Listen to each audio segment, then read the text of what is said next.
Tonya, Rebhahn, welcome to the Empower Network. Thank you. Good morning. Good morning. Is it morning for you too over there, wherever? Oh, I guess it is noon now. I'm still Okay. stuck in morning.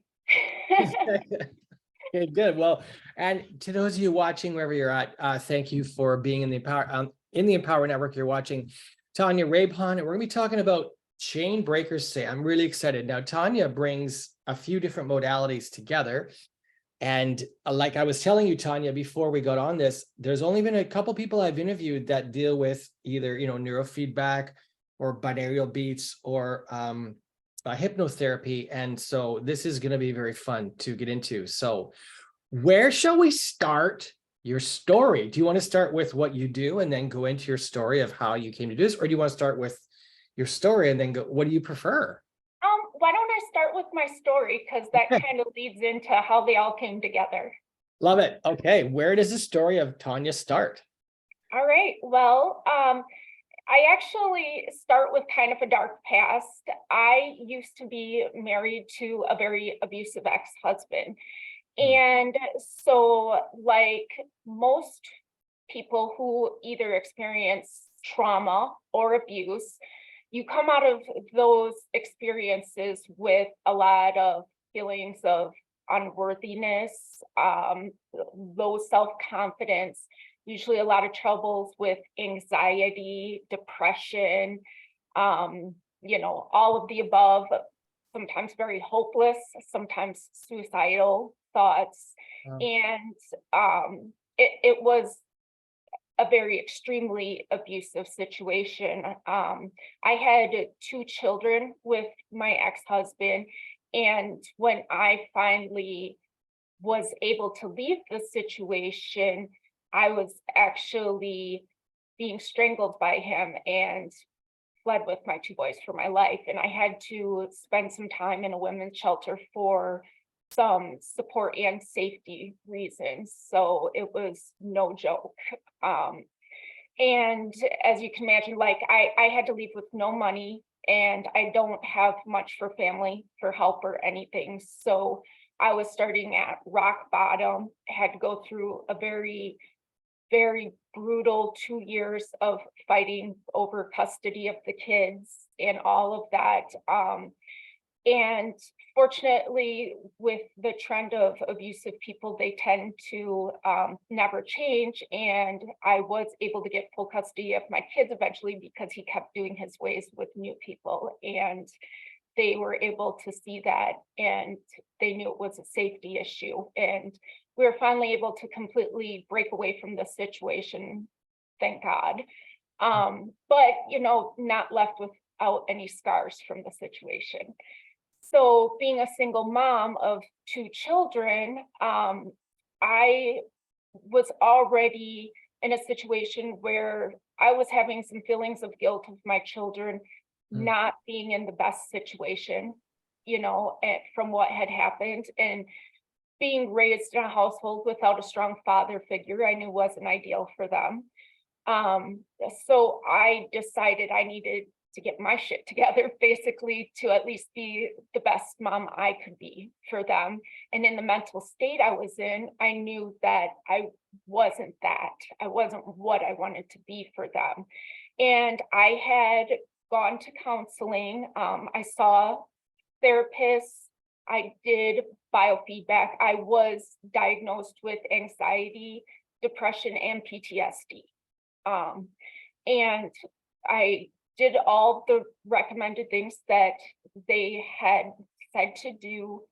But unfortunately, I was finding that I wasn't getting the resolve that I had hoped to get from it. I still wasn't getting to that point that I wanted to be. They had put me on antidepressants and all of that. It didn't make me feel like I wanted to feel. I was very tired, and it still didn't solve my problems. I felt like it was just a Band-Aid, and I didn't have the energy for the kids I wanted to have.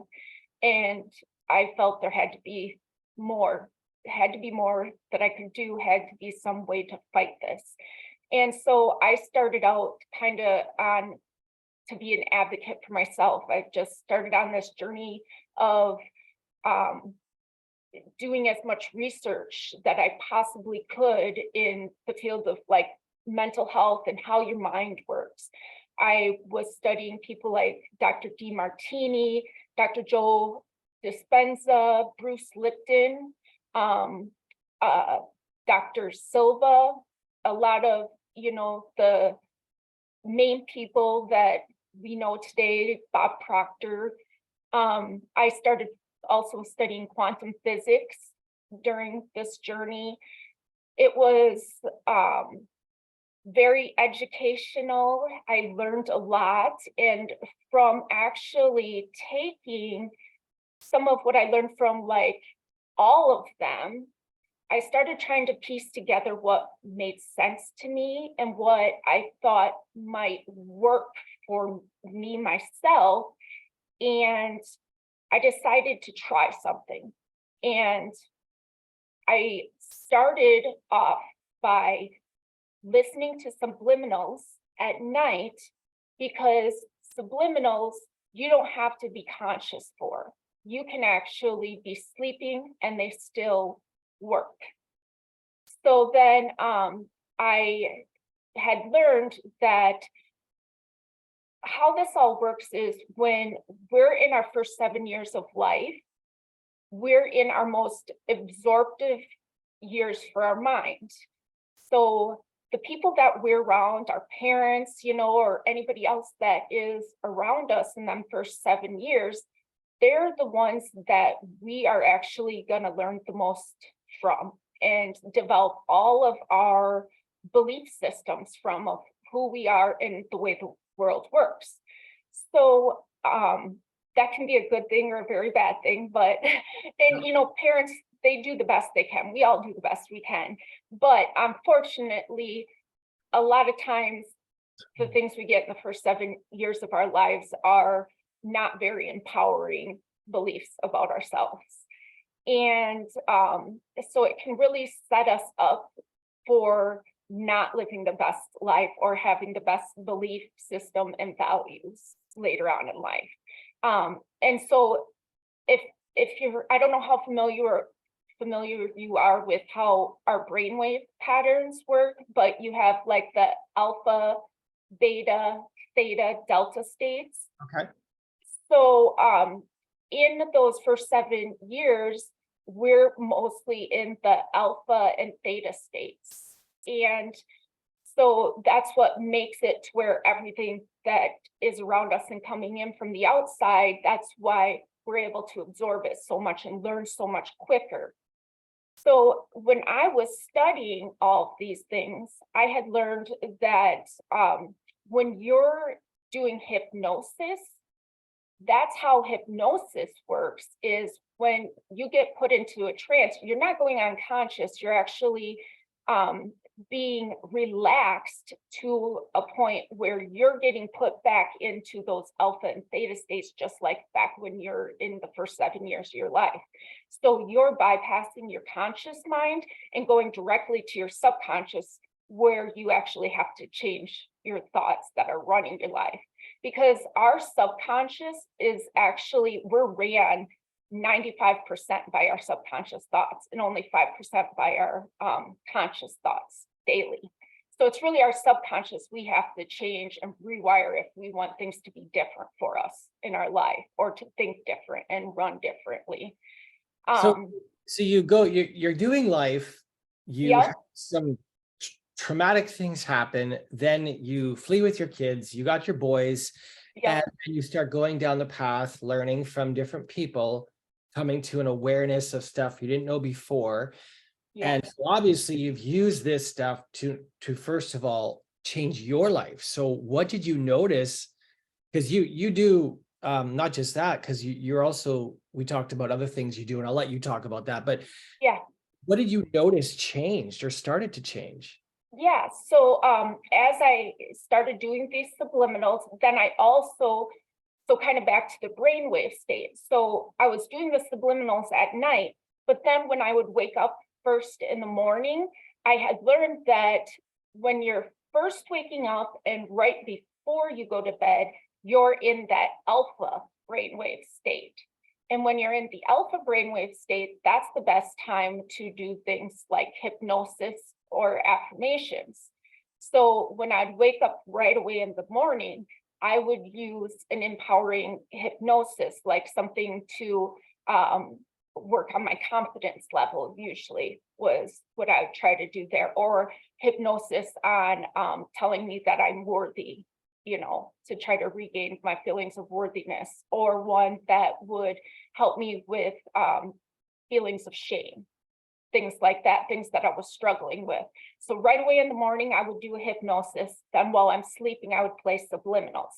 As I was doing this, I started noticing just kind of more of an inner peace, and the feelings of constant anxiety was starting to lessen. I wasn't going into the panic attacks like I had been, and just definitely like a lighter feeling to myself. And so I knew there was something to this for sure. Yeah. So then I kept studying more. I started looking into NLP because I had heard that, it was a very powerful tool also for changing your subconscious thoughts. I did some exercises with the NLP person, one of them called the gray room, which I thought was great.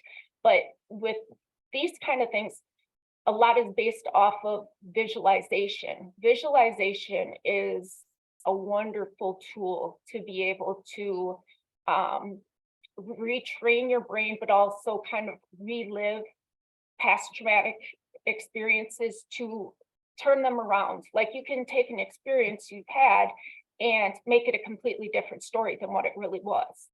How do you do that? I know people say that, but how do you practically, what is involved in that? A good imagination. So I mean, there is that, but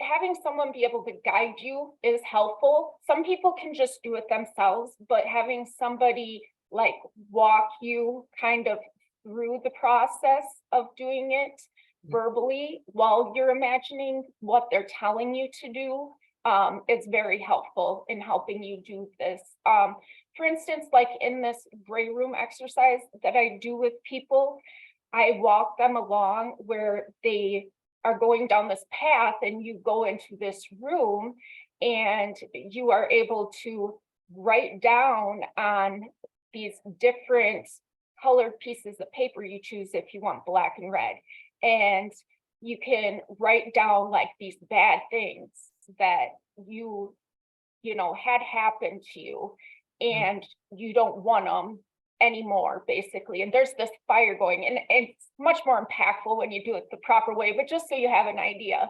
Yeah. And you have this fire that's going in this nice little cabin room that you're in. And as you go, you take these colored papers that you don't want these things that happen to you to be in your life anymore, and you're actually throwing them into the fire and getting rid of them, and they never happened anymore, they're gone. And so like part of it too is just, if you are constantly living in your past, you're going to be depressed. If you're living in your future, you're going to have anxiety. So you need to live in your present if you don't want to have depression or anxiety. And so that's a big thing to keep in mind too. Are those the common feelings we associate with identifiers, knowing where are we presently? So if now, is it just depressed? Is it also regret maybe in the past, or are those synonymous? Yes, and shame, guilt, shame. A Okay. lot of that is living in the past. So that's that. And then if it's future, it's like fear or anxiety or, Yes. okay. So just Yep. keep. Yeah, so that's where, a big term came about in the more recent years about mindfulness. And that's where mindfulness came in. And I have to admit, when I was seeing a counselor, she was the one who pulled out mindfulness with me. And I kind of, in my mind, mocked her. I feel horrible now, but I thought, when she was telling me about mindfulness, I'm like, yeah, what is mindfulness going to do for me? Come on, and I was kind of a skeptic at the time of that. And she was trying to tell me to meditate, and I really didn't have an open mind, and I've really changed that now. But it's kind of like I found, a lot of people find some of the NLP tactics and some of, hypnotherapy in general has a bad rap of being kind of woo-woo. And I was one of them people too that was always a skeptic, but it really is based off of science. And I'm a fact girl, I'm a science girl. And once I started studying the science part of the mind, I really made a turnaround to realize there's nothing woo about this. This is hardcore science that backs this stuff. It really is based off of that what we've learned now as facts of quantum theory and energy and how all that works. I just want to say, I love your vulnerability. A number of times you said things, and you clearly are very comfortable being vulnerable and authentic. Anyone that is watching this, I just want to go to some comments. I'm gonna get back to your story because because we haven't closed the gap yet on where you are today. So Dorothy's watching, and best brainwave to recode and rewire. Lolita said an excellent time for positive suggestions. Yeah. The emotional component. Dorothy asked a question, Tonya, how can people fully face and honor their emotions as they happen? The emotions are the juice that like to override the physiological system, and some subconscious systems take over. So what are I'm just curious what your thoughts are on that. How can people fully face and honor their emotions as they happen? As they happen, there's a few things you can do depending on. So if the emotion is one bringing you anxiety, then I would say breath work, trying to tell yourself to bring yourself into the moment and trying breath work. I do some videos on how to do breath work. That's a way to instantly calm yourself, and it resets your nervous system. If your feelings of the moment are disempowering beliefs. So I learned something from Dr. Jose Silva that actually helped me a lot. I had so many negative thoughts constantly running into my mind daily, like you're ugly, you're not good enough, all those kind of thoughts that a lot of people experience. And this actually helped me, which it seems so simple and stupid, but being aware of when them thoughts come into your mind, making yourself aware of them, and then simply saying when they come into your mind, you don't have to verbally say it, but as you're having it in your mind, say cancel, cancel. It's called mind clearing. Just say cancel, cancel. Every time you have your mind saying, oh, you're not pretty, you're unworthy, cancel, cancel. That mind clearing, if you're doing it repetitively, because the other way of retraining your brain is repetition. So the more you're canceling out those thoughts, the more your brain's going to know, no, that's not the way you're supposed to think. And eventually those voices are going to go away the more you do that. I really want to have you on. I've been trying to put a roundtable together for flipping 2 months already, 2.5 months on retraining your brain. Would you be on that roundtable? Yeah, absolutely. We just haven't had enough people yet, and I've tried. So I'll get back to you after that. So, okay, thank you for what you just described. Dorothy says, thank you, Tonya, your journey, your essence. Awesome. Can you just bring us up to speed with, because you talked about, everything, and then now you're learning, and then you're obviously here today. So what happened between where you were as you left it then and today? Yeah. What's happened? Yeah, so I kept experimenting with these things I was learning. And as I kept learning more of the science too, that's where I started learning about frequencies, also about binaural beats. There definitely is some science that backs that there is, some benefits to using the binaural beats for your mind as well. So what I started doing actually, I have a couple programs on my site that I have created, and I combined using neurolinguistic programming exercises with putting binaural beats in the background of hypnosis scripts. Hang on, I'm sorry, for my sake, Ruben, can you say it one more time? I just want to understand what you just said. Yeah. So for like my programming, I have some NLP exercises, like for instance, I was talking to you about the gray room. Let's Yeah. just take that for example. So I use that in my program, and then I do hypnosis scripts, but in the background, I'm playing the binaural beats as well. So you're getting the benefit of them combined. You're getting kind of like everything together.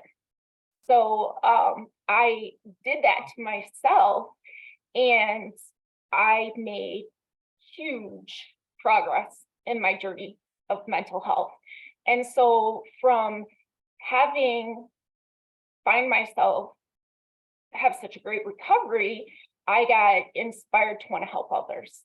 And from there, I decided to get certified in hypnotherapy, and I got certified in NLP. And I already was actually certified as a holistic nutritionist, but I also, through my science learning, because I'm very into health as a whole, and there is a lot to also supporting your brain function nutritionally. You know, you need to make sure you're getting proper nutrition for your brain to function well also. And so amino acids, if you're low in certain amino acids, your brain's not going to fire properly either. Doesn't So it start in the gut, kind of? yes, it Okay. does. And some people call it your gut your second brain. Yeah. So you know, I'm very well aware of how the body works as a whole. And so I always try to make sure people don't neglect that area as well when I'm talking to clients, and make sure that they're well aware of it. And on top of that, you wrote a book called The Real Pandemic. Yes, I did. What's the catchphrase of that? The Real Pandemic? Yes, mentally thrive through psychological warfare. And so what inspired me for that was, as we were going through the coronavirus pandemic, I was just really getting disheartened by all the stories I was hearing of suicide. I knew some people in my own hometown that had issues with that. Then I heard, you know, on TV, this little 10-year-old boy had done suicide, and I'm like, how can a 10-year-old get to that point? You know, I have a 10-year-old. My youngest was 10 at that time, and I'm looking at him, and I'm like, I just can't imagine. You know, the suicide rates are getting younger and younger all the time recently. And I started looking at the statistics, and they're staggering. They're very, very scary. And there hasn't been enough attention paid to exactly what the pandemic did to people mentally, and all the fear it caused, how children were affected by the schools being shut down, not being able to see their friends. I mean, you look at how people were isolated, you know, that's kind of like being in a prison. And so on top of it, there's a major shortage to mental health care providers, and nobody's doing anything about that. And so, like, just for an example, back when I was going through my struggles with depression, I was recommended to see a counselor. They literally told me it was going to be a year to get in. with somebody at first. I ended up getting in sooner, but initially my wait list was a year. How can you tell someone struggling with suicidal thoughts that they can't see a counselor for a year? So that was another thing where I was like, there needs to be alternatives. And I wish that more people knew there was alternatives. You know, we can't replace counselors, but doing hypnotherapy and NLP might be a good alternative for these people that can't get in to see a therapist or counselor right away. Something's certainly better than nothing. And I'm not saying anything against counseling, but for me, it worked better, and everybody's different. So I really wish people would be more aware of the alternatives. And in my book, what my whole point there was is trying to make people aware of the situation that was going on with the fear mongering, the propaganda of how it affected people mentally. And I gave tips in there of things they can just simply do at home to help them out with some of the anxiety they might be experiencing without needing to see anybody. Okay, so thank you, Tonya, for just everything you're sharing. Obviously, I'll be tagging you in this. What does your practice look like then today? So because you have a variety of certifications, when you're working with people, you obviously can draw from all these different tools. So it's not a one. So what does it look like? Are you dealing with people one-on-one? Can you do group stuff with this, or is this mostly one-on-one? Yeah. Yeah, so I'm fairly new to the coaching space. And so currently on my website, you have the option to do some one-on-one coaching with me. And I will be setting up some group options eventually. I'm working on. I have 2 programs right now. I'm working on another program currently. So there'll be more options coming up shortly, but my signature program, if you don't want to go the route of meeting individually for one-on-one coaching, I do have a signature program that you have the option to do at home at your own pace. And that is called the chain breaker method. And with that, that's kind of what I was alluding to before, where it's a combination of hypnotherapy, kind of retraining your brain. It's got different exercises in there, like the NLP gray rooms in there. It works on gratitude, forgiveness, getting over shame, getting over guilt, building your confidence, getting rid of the negative self-talk that you go through. This program is really a good overall tool for if you have bad habits, it can help you get rid of bad habits.